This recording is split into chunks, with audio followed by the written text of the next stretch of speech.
Okay, guys, so I'm getting ready for work. So I ran into someone I knew today at church from when I first got here last year.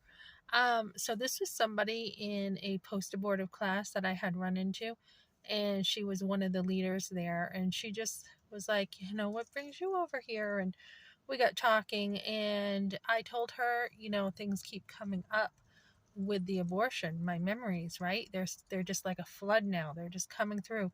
And she said that's normal from the healing. And she said, but what you're going to find is you now have the tools to deal with those things that come up. So we talked, and I told her I think I'm taking a third post abortive class. So she's going to get me in that. There is a waiting list, so I'm going to have to wait. I told her about what else is going on in my life, and she's praying. And she also has another class too while I'm on the waiting list that she's recommended.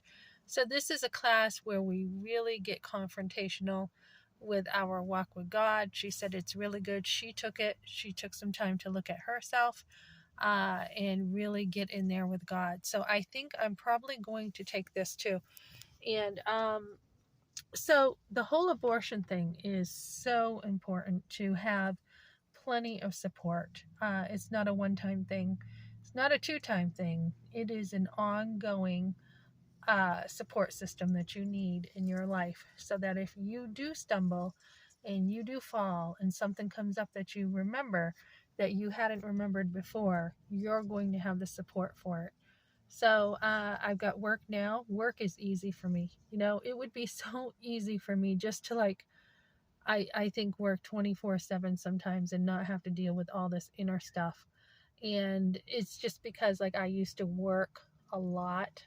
Growing up, I was always a hard worker, and then we were always busy doing stuff. And sometimes it's easier to go to work to escape things rather than dealing with things. So deal with life as it comes. Don't sweep it under the table because then years later you have to deal with it.